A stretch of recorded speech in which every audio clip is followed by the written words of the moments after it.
Episode 4 తొలి ముద్దు. ప్రతి ఉదయము ఆద్యకు కొత్తగా ఉంటుంది. ఫ్రెష్ ఆలోచనలు, ఫ్రెష్ ఆశలు, ఓవరాల్ గా ఫ్రెష్ లైఫ్ లోకి వచ్చినట్లు ఉంటుంది. అది ఆమె బలం. భయపడినా బాధపడినా కాసేపు మాత్రమే, మళ్ళీ కొత్త ఎనర్జీ తెచ్చుకుంటుంది. భావనతో కలిసి కాలేజ్లోకి ఎంటర్ అయింది. చుట్టూ ఎంతమంది ఉన్నా, ఎంతమందిలో కలిసి ఉన్నా ఆలోచనలు మాత్రం రోహిత్ చుట్టూ తిరుగుతున్నాయి. ఆ జశ్వంత్ని పట్టుకుని కాస్త ప్యాంపర్ చేస్తే వాడేమైనా ఇన్ఫర్మేషన్ ఇస్తాడేమో చూద్దాం అంది భావన. క్లాస్ రూమ్ లోకి ఎంటర్ అవ్వగానే ఆద్య చూపులు రోహిత్ వైపుకి, భావన చూపులు జశ్వంత్ వైపుకి మళ్ళాయి. రిలాక్స్ గా వెనక్కి వాలి పక్కనే ఉన్న వాడికి ఏదో ఎక్స్ప్లెయిన్ చేస్తున్నాడు రోహిత్. వాలిన అతని కనురెప్పల మీద ఆద్య మనసు ల్యాండ్ అయింది. పెద్ద కళ్ళు, పొడవాటి ముక్కు, స్టైల్ గా ఉండే లిప్స్, మ్యాన్లీగా ఉండే మీసం. అసలు మీసాన్ని బట్టి మగాడి క్యారెక్టర్ డిసైడ్ చేయొచ్చు తెలుసా అంది ఆద్య. ఒసై, నీ పీక పిసికి చంపుతా. రాత్రి మొదలెట్టావు భజన, కాస్త గ్యాప్ ఇయ్యవే.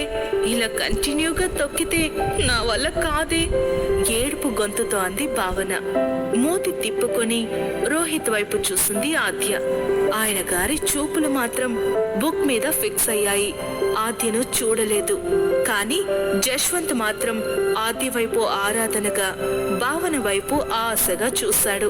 అతని లావుపాటి కళ్ళద్దాల్లోంచి పెద్దగా కనబడుతున్నాయి కళ్ళు. వీడేంట బాబు ఒకేసారి ఇద్దరికి సైట్ కొడుతున్నాడు. వీడిని మనం వాడుకోవడం సంగతేమో గాని మనల్ని వాడేలా ఉన్నాడు భయంగా అంది భావన. ఏడ్చాడు, వాడికంత సీన్ లేదు విసుగ్గా అంది ఆద్య. ప్రొఫెసర్ రాజేశ్వరి క్లాస్లోకి ఎంటర్ అయింది. స్టూడెంట్స్ అందరూ లేచి నిల్చున్నారు. రాజేశ్వరి మూమెంట్స్ కి ప్యారలర్ గా పొడవాటి జడ రాజేశ్వరి వీపు మీద డాన్స్ చేస్తుంది. పొడుగు జడ ఉండే అమ్మాయిలకి, లేడీస్ కి ఓపిక ఎక్కువ తెలుసా? అడ్మైరింగ్ గా ప్రొఫెసర్ ని చూస్తూ చెప్పింది భావన. సరిపోయింది, మేడం కోసం ఫ్యాన్స్ క్లబ్ స్టార్ట్ చేసావా? ఆవిడ బ్యూటిఫుల్ గా ఉంది కానీ మగాళ్ళు చూసినట్లు అలా తినేసేలా చూస్తావేంటే విసుక్కుంది ఆద్య. ఆవిడ నాకు బాగా నచ్చింది తెలుసా అంది భావన. అయితే వెళ్ళి ప్రపోజ్ చేయి అంది ఆద్య. మేడం క్లాస్ స్టార్ట్ చేయగానే అందరూ సైలెంట్ అయ్యారు. 10 మినిట్స్ తరువాత సర్క్యులర్ తెచ్చాడు ప్యూన్. రాజేశ్వరి గారు దాన్ని చూసి, సో మీరంతా ఎప్పుడెప్పుడని ఎదురు చూసే ఫ్రెషర్స్ పార్టీ నెక్స్ట్ వీక్ లో ఉండబోతుంది. అందరూ తమ టాలెంట్ ని ప్రూవ్ చేసుకునే మంచి ఛాన్స్ ఇది. డాన్స్, సింగింగ్, ఇంకేంటి అదరగొట్టండి అంది. స్టూడెంట్స్ అందరూ జోష్ గా హే అంటూ అరిచారు. అవి రెండు రాని వాళ్ళు ఏం చేయాలి మేడం? డల్ గా అన్నాడు జశ్వంత్. వెరీ సింపుల్, మంచి డ్రెస్ వేసుకొని ఫ్యాషన్ పెరేడ్ లో స్టైల్ గా తిరగాలి. కానీ అందరూ ఖచ్చితంగా ఏదో ఒక యాక్టివిటీలో పార్టిసిపేట్ చేయాలి అంది రాజేశ్వరి. అందరూ గొల్లుమని నవ్వేశారు. రాజేశ్వరి క్లాస్ ఫినిష్ చేసుకుని వెళ్లిపోయింది. స్టూడెంట్స్ అందరూ హుషారుగా, ఉత్సాహంగా ఏదేదో డిస్కస్ చేసుకుంటున్నారు. ఎందుకు గాని ఫ్రెషర్స్ పార్టీ కోసం ప్రతి ఒక్కళ్ళు తెగ వెయిట్ చేస్తారు. ఫ్రెషర్స్ పార్టీని ప్రెస్టీజియస్ గా తీసుకుంటారు స్టూడెంట్స్. అందరికీ లైఫ్ లాంగ్ మెమరబుల్ గా మిగిలిపోతుంది. కానీ ఆద్య మాత్రం ఉస్సురుమని నిట్టూర్చింది. ఫ్యాషన్ పెరేడ్ ఉందంట, అందరూ కలర్ఫుల్ గా డ్రెస్అప్ అవ్వాలంట. ఫ్యాషన్ కి నాకు అస్సలు పడదు. మోడర్న్ డ్రెస్సెస్ అలవాటు లేదు నాకు. ఏం చేస్తానో ఏంటో అంది ఆద్య. నాది కూడా same problem. Fashion knowledge zero. Trendy wear లో రావాలంట. చచ్చింది గొర్రె, నేను పార్టీకి అటెండ్ అవ్వను నీరసంగా అన్నాడు జశ్వంత్. మొహాలేంటి అలా పెట్టారు? మీకు తెలియనివి నన్ను అడగండి. Trendy wear, traditional wear, makeup, walking style అన్ని అరేంజ్ చేయగల సత్తా ఈ భావనకి మాత్రమే ఉంది గర్వంగా అంది భావన. నమ్మకం లేనట్లు చూశాడు జశ్వంత్. హే, టెన్షన్ పడుకు. మా ఆంటీ ఒక ఆమె మోడలింగ్ చేసేది, ఒక బొటిక్ కూడా రన్ చేస్తూ ఉండేది. హాలిడేస్ లో వాళ్ళ ఇంటికి వెళ్ళినప్పుడు ఇంట్రెస్టింగ్ గా చూసేదాన్ని. అలా నాకు కొంచెం టచ్ లోకి వచ్చిన సబ్జెక్ట్ అది. మీకు కావాలంటే నేను హెల్ప్ చేస్తాను అంది భావన. థ్యాంక్ గాడ్, నాకు కొంచెం షాపింగ్ లో హెల్ప్ చేయవా ప్లీజ్ అన్నాడు జశ్వంత్. కానీ ఫ్రీ సర్వీస్ చేయను, ఫీజ్ కావాలి అంది భావన. ఎంత కావాలో చెప్పు అన్నాడు జశ్వంత్. హే, జస్ట్ జోకింగ్. నీ ఫ్రెండ్ రోహిత్ కి కూడా ఏమైనా హెల్ప్ కావాలేమో అడుగు. తనకి కూడా షాపింగ్ లో హెల్ప్ చేద్దాం. అతను నీకు బాగా క్లోజా లేకపోతే హాయ్ హలో ఫ్రెండ్సా అని అడిగింది భావన. అప్పటికే లేచి లైబ్రరీకి వెళ్లిపోయాడు రోహిత్. Rohit fashion icon. మన సలహాలు పనికిరావు. వాడు నేను కలిసే చదువుకున్నాం. అప్పుడప్పుడు వాళ్ళ ఇంటికి కూడా వెళ్తాను. బాగా రిచ్ ఫ్యామిలీ. వాళ్ళ నాన్న కన్స్ట్రక్షన్ ఫీల్డ్ లో ఉన్నారు. వాళ్ళ అమ్మ కూడా ఏదో కాస్మెటిక్స్ తయారు చేసే ఇండస్ట్రీ రన్ చేస్తుంది అన్నాడు జశ్వంత్. అంత రిచ్ అయినా కూడా స్టడీస్ మీద చాలా కాన్సన్ట్రేషన్ ఉంది రోహిత్ కి. చాలా గ్రేట్ అంది ఆద్య. వాడి వెనుక గర్ల్స్ క్యూ ఉండేది, కానీ ఎవరిని కేర్ చేయడు. అమ్మాయిల మీద అస్సలు ఫోకస్ పెట్టడు. వాడి వెనక పడడం కూడా వేస్ట్ అని మధ్యలోనే డ్రాప్ అయిపోతారు అమ్మాయిలు నవ్వుతూ అన్నాడు జశ్వంత్. ఆద్య హర్ట్ అయింది. ఇక పోదాం పదవే అని లేచింది. జశ్వంత్ కి బాయ్ చెప్పి కదిలింది భావన. హలో, మరి షాపింగ్ ఎప్పుడు వెనక నుంచి అడిగాడు జశ్వంత్. సండే అంది భావన. పరిగెత్తినట్లే నడుస్తూ బయటకు వెళ్లిపోయింది ఆద్య. ఆమెను ఫాలో అయింది భావన. నీకు ముందే చెప్పాను కదా, నాకు రోహిత్ కి సెట్ అవ్వదు. అమ్మాయిల్ని అస్సలు పట్టించుకోడు అంట. నేను డ్రాప్ అవుతానే బాధగా అంది ఆద్య. గులాబీ పువ్వు లాంటి ఆమె మొహం కొంచెం వడిలిపోయింది. Chances are there. సిటీలో పుట్టి పెరిగిన ఆడపిల్లలు కొంచెం ఫాస్ట్ గా ఉంటారు కదా. మేబీ ఆ మెంటాలిటీ అతనికి ఇష్టం లేదేమో. నీలాంటి ముద్దబంతి పువ్వు కోసం వెయిట్ చేస్తున్నాడేమో. ఎవరికి తెలుసు, ఫ్రెషర్స్ పార్టీలోపు ఏదో ఒక సంగతి తేలిపోతుందిలే అంది భావన. ఆద్యకి కూడా ఆ మాట నిజమే అనిపించింది. అయినా రోహిత్ కళ్ళు నన్ను చూసి నవ్వుతాయి. ఆ కళ్ళల్లో ప్రేమ లేదేమో, కానీ అయిష్టం లేదు. అతనికి నేనంటే ఇష్టం ఉంది. చూద్దాం అనుకుంది. సిటీలో రీసెంట్ గా స్టార్ట్ చేస్తున్న షాపింగ్ మాల్లో ఆద్యని భావనని సండే మీట్ అయ్యాడు జశ్వంత్. మధ్యాహ్నం 2 వరకు తెగ బిజీగా డ్రెస్లు తీసుకున్నారు. ఆటోలో హాస్టల్ కి రిటర్న్ అయ్యే టైంలో రోహిత్ వాళ్ళ ఇల్లు చూపించాడు జశ్వంత్. సినిమాల్లో చూపించే రిచెస్ట్ బంగ్లా అది. చుట్టూ గార్డెన్, 2 కార్లు, వాచ్మ్యాన్ తో అదిరిపోయింది. భయమేసి భావన వైపు చూసింది ఆద్య. భయపడకు అని సైగ చేసింది భావన. నెక్స్ట్ డే ఏదో అసైన్మెంట్ పేపర్స్ తీసుకుని క్లాస్ రూమ్ కి వస్తుంది ఆద్య. ఇంతలో చెట్టు కింద కూర్చుని ల్యాప్టాప్ లో ఏదో వర్క్ చేసుకుంటూ కనిపించాడు రోహిత్. హాయ్ నవ్వుతూ పలకరించింది ఆద్య. హాయ్ నవ్వాడు రోహిత్. అతని కళ్ళల్లో చిన్న మెరుపు ఆద్యకు కొత్త ఊపిరి పోసింది. బిజీనా అంది. అలాంటిదే అన్నాడు. ఎప్పుడు చదువుతూ ఉంటే బోర్ కొట్టదా అంది. చదవకపోతే బోర్ కొడుతుంది. మళ్ళీ నవ్వాడు. నాకు అసైన్మెంట్ లో చిన్న డౌట్ వచ్చింది, క్లారిఫై చేస్తావా రిక్వెస్ట్ చేసింది. ష్యూర్ కూర్చో అంటూ కొంచెం పక్కకి జరిగి స్పేస్ ఇచ్చాడు. అంత దగ్గరగా అతన్ని చూస్తుంటే ఆద్య మనసు వశం తప్పుతోంది. అతని బాడీ ఫ్రాగ్రెన్స్ గుండెల్లో కొత్త ఆశల్ని రేపుతోంది. చాలా సీరియస్ గా ఎక్స్ప్లెయిన్ చేశాడు రోహిత్. ట్రాన్స్ లోకి వెళ్లిపోయింది Adya. Hello, you got it?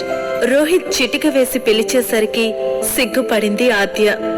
ఆడపిల్లలు సిగ్గుపడితే చాలా బాగుంటుంది, కానీ సిగ్గుపడే అమ్మాయిలు ఇంతవరకు నాకు కనిపించలేదు. కవ్వించే కళ్ళతో ఆద్య వైపు చూస్తూ అన్నాడు రోహిత్. ఇంకొంచెం సిగ్గుపడింది ఆద్య. రోహిత్ ఏదో కామెంట్ చేయబోయాడు, కానీ ఇంతలో అతని సెల్ రింగ్ అయింది. లిఫ్ట్ చేసి హలో, కన్ఫర్మా? ఓకే ఓకే, సాటర్డేనే కదా, నేనొస్తాను, యూ డోంట్ వరీ అని ఫోన్ కట్ చేశాడు రోహిత్. అర్థం కానట్లు చూస్తోంది ఆద్య. సాటర్డే చెన్నైలో చిన్న పనుంది, ఫ్లైట్ టికెట్ కన్ఫర్మ్ అయింది అంట, డాడ్ ఫోన్ చేశారు అన్నాడు రోహిత్. సాటర్డేనా? ఆ రోజే మన ఫ్రెషర్స్ పార్టీ కదా, నువ్వు లేకపోతే ఎలా కంగారుగా అడిగింది ఆద్య. ఆమె చాలా డిసప్పాయింట్ అయింది. చెన్నై ప్రోగ్రామ్ చాలా ఇంపార్టెంట్, ఎప్పుడూ డేట్ ఫిక్స్ అయింది. ఇది జస్ట్ కాలేజ్ లో జరిగే చిన్న పార్టీ, దీనికి అటెండ్ అవ్వకపోయినా ఏం కాదు, చాలా లైట్ గా చెప్పాడు రోహిత్. ఆద్య ప్రాణం విలువెల్లాడింది. గాలిపోయిన బెలూన్లా తుస్సుమంది మనసు. ఓకే బాయ్ అనేసి వెళ్లిపోయాడు రోహిత్. ఆ రోజు నైట్ హాస్టల్ రూమ్ లో వాట్సాప్ చాటింగ్ తో బిజీగా ఉంది భావన. బెడ్ మీద బోర్లా పడుకుంది ఆద్య. ఆద్యలో చేంజ్ కనిపెట్టి, ఏంటి చిట్టి చిలుకమ్మా, ఎవరు కొట్టారమ్మా, ఫేస్ మాడిపోయిన ఊతప్పమైంది సరదాగా అడిగింది భావన. అనవసరంగా 3000 తగిలేసి డ్రెస్సులు కొన్నాం.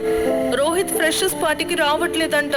నీకు ముందే చెప్పాను కదా ఇది వర్కౌట్ అవ్వదు అని. నేను పార్టీకి రాను, నువ్వు పోతే పో అనేసి దిండులో తలదాచుకుంది ఆద్య. అవునా, ఏం మాయరోగం? అందరూ పార్టీ పార్టీ అని తెగ కలవరించి చచ్చిపోతుంటే మీ రోహిత్ ఏం ప్రాబ్లం అంది భావన. చెన్నైలో ఏదో పని ఉందంట. అయినా ప్రతి సాటర్డే పబ్, సండే పార్టీ చేసుకునే రేంజ్ వాళ్ళది. ఈ తొక్కలో ఫ్రెషర్స్ పార్టీతో వాడికి పనేంటి విసుక్కుంది ఆద్య. ఓ సుని, ఈ మాత్రం దానికి అంత ఏడుపెందుకే? పార్టీకి రావడం రాకపోవడం అతని ఇష్టం. కానీ మన లైఫ్ లో చాలా ఇంపార్టెంట్ డే ఇది. కాలేజ్ ని, అందులో కల్చరల్ ఈవెంట్స్ ని మిస్ అయితే వచ్చే జన్మలో దున్నపోతులా పుడతావు. చక్కగా నీ డ్రెస్ రెడీ చేసుకున్నావు, నీ బెస్ట్ లుక్ కాలేజ్ కి చూపించడానికి రెడీ అయ్యావు.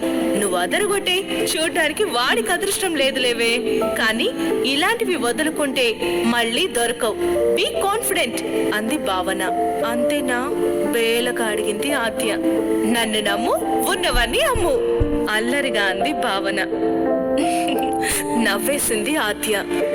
కాలేజ్ మొత్తం చాలా బాగా డెకరేట్ చేశారు. స్టూడెంట్స్ కూడా రంగురంగుల సీతాకోక చిలుకలు ఒక్కసారిగా తోటలో వాలినంత సందడి చేస్తున్నారు. అమ్మాయిల్ని దొంగ చూపులు చూస్తూ మనసులో నవ్వుకుంటున్నారు అబ్బాయిలు. వాళ్ళ చూపులు తాకిన చోట చక్కిలి గింతలు ఫీల్ అవుతున్నారు అమ్మాయిలు. ఈ ప్రపంచంలో మగాడికి ఇష్టమైన సబ్జెక్ట్ అమ్మాయి మనసు. దాన్ని చదవాలి అని చాలా ట్రై చేస్తారు, కానీ ఫస్ట్ చాప్టర్ కూడా ఫినిష్ చేయలేరు. కానీ మగాడి కళ్ళల్లోకి ఒక్కసారి చూస్తే చాలు, అతని మనసుని అణువణువు తడిమేసి లోతులు కనుక్కుంటారు ఆడపిల్లలు. అలాంటి చిలిపి వాతావరణంలో ప్రొఫెసర్లు, స్టూడెంట్స్ కలిసిపోయి మరీ ఎంజాయ్ చేస్తున్నారు. ప్రోగ్రామ్ స్టార్ట్ అయింది. 2 డాన్స్ పర్ఫార్మెన్స్ల తర్వాత ఫ్యాషన్ పెరేడ్ అని ప్లాన్ చేశారు. ర్యాంప్ వాక్ స్టార్ట్ అయింది. Pink colour lehenga, heavy design blouse, dark red colour చున్నీ, తెల్లని మల్లెపూల వేణిని చిన్న కొప్పు చుట్టూ ముడుచుకొని, మెడలో వెడల్పాటి హారం, పాపిట బిళ్ళతో పెళ్లి కూతురులా స్టేజ్ మీద ఆద్య కనిపించగానే అందరి ఊపిరి ఒక్క క్షణం ఆగిపోయింది. ఆమె న్యాచురల్ బ్యూటీని అడ్మైర్ చేసేవాళ్ళు, ఆమె సింప్లిసిటీని ఆరాధించే వాళ్ళు ఆ క్యాంపస్లో చాలా మంది ఉన్నారు.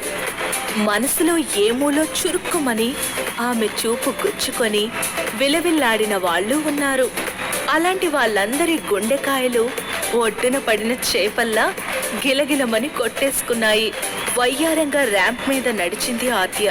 నడకలో అందంతో పాటు హుందాతనం కూడా కలిపింది. తలను కొద్దిగా పైకెత్తి తన కాన్ఫిడెన్స్ లెవెల్ని ప్రపంచానికి చూపి అక్కడి గాలిని కూడా వేడెక్కించింది ఆద్య. ఆమె వెనక వరుసగా girls and boys ramp walk చేసినా కూడా ఆద్యలా ఎవ్వరూ అట్రాక్ట్ చేయలేదు. అచ్చమైన తెలుగబ్బాయిలా తెల్ల పంచ, గ్రీన్ కలర్ షర్ట్, భుజాన కండువ, చేతికి వాచ్తో జశ్వంత్ కూడా బానే ఆకట్టుకున్నాడు. వీడు బానే ఉన్నాడే అని ఒకరిద్దరు అమ్మాయిలు మనసులో అనేసుకొని జశ్వంత్ని ఫోకస్ చేయడం మొదలెట్టారు. ర్యాంప్ వాక్ ఫినిష్ అవ్వగానే భావనని హక్ చేసుకొని, థ్యాంక్ యూ సో మచ్ రా, నీ వల్ల నాకు చాలా కాన్ఫిడెన్స్ వచ్చింది అంది Adya. It's my pleasure young lady. లోకం మొత్తం సముద్రంలో మునిగిపోతున్న టైంలో కూడా మన మీద మనకి నమ్మకం ఉండాలి అంది భావన.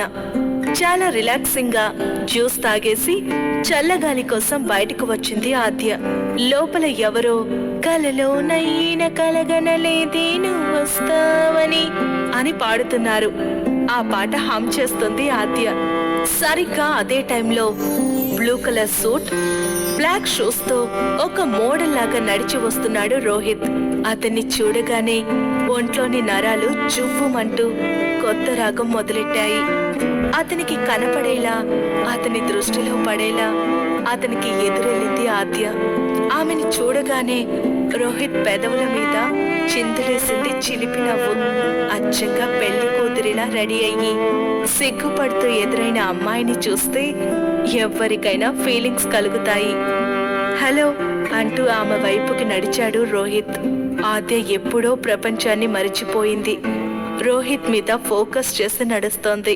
పెళపెళమంటూ పగిలాయి కర్రలు. పైన కట్టిన బ్యానర్ విరిగి ఆద్య మీద పడింది. ఓ మై గాడ్ అంటూ ముందుకు దూకి ఆద్యను పక్కకి లాగేశాడు రోహిత్. కర్రలు విరిగిపోయాయి. బ్యానర్ ఒకవైపు, రోహిత్ మరోవైపు పడ్డారు. అతని మీదకి ఒరిగిపోయింది ఆద్య. ఆ మరుక్షణమే ఆద్య పెదవులు రోహిత్ పెదాలని గట్టిగా హత్తుకున్నాయి. ఒక్క క్షణం ఇద్దరికి మైండ్ బ్లాక్ అయింది. ఏమైందో అర్థమయ్యేసరికి 4 పెదాలు తడిని పంచుకొని తెగ కబుర్లు చెప్పుకుంటున్నాయి. ఆద్య తుల్లిపడి లేచింది. రోహిత్ కూడా లేచి బట్టలు దులుపుకున్నాడు.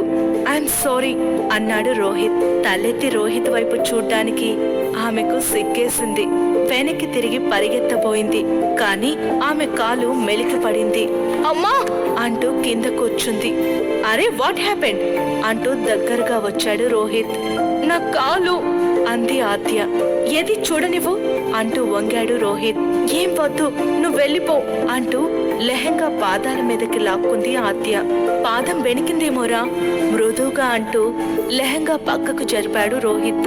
తెల్లని కాలువల్లా ఉన్నాయి పాదాలు. ఎర్రని నెయిల్ పాలిష్ వేసుకున్న వేళ్లు గులాబీ మొగ్గల్లా ఉన్నాయి. చూస్తుంటేనే చురుక్కుమని షాక్ కొట్టింది. ఒక చేత్తో ఆమె కాలి మడమని పట్టుకున్నాడు రోహిత్. ఆద్యకు జివ్వుమంది. తొలి స్పర్శ అది. బానే ఉంది కదా అంటూ పాదాన్ని కదిలించాడు. అబ్బా నొప్పి అంటూ రోహిత్ భుజం పట్టుకుంది ఆద్య. నా కళ్ళలోకి చూడు ఆద్య, నీకేవో చెప్పాలని తెగ ఆరాట పడుతున్నాయి నా కళ్ళు హస్కీగా అన్నాడు రోహిత్. ఆ మాటలు ఆద్య మనసుని గిల్లి గిచ్చి చంపేశాయి. అతని కళ్ళల్లోకే చూస్తూ మైమరచిపోయింది. 2 సార్లు మడమని బొంగరంలా తిప్పి బలంగా ఒక్క గుంజు గుంజాడు రోహిత్.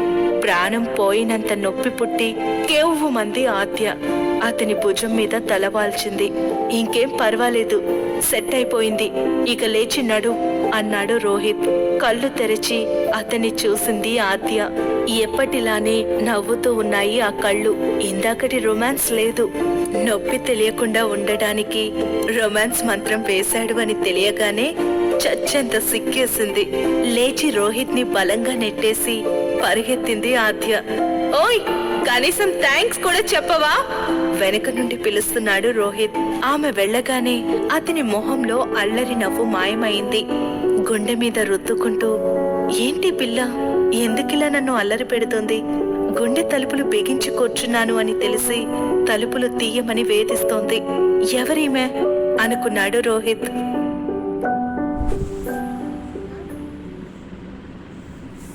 ఎపిసోడ్ 5 కన్నీటి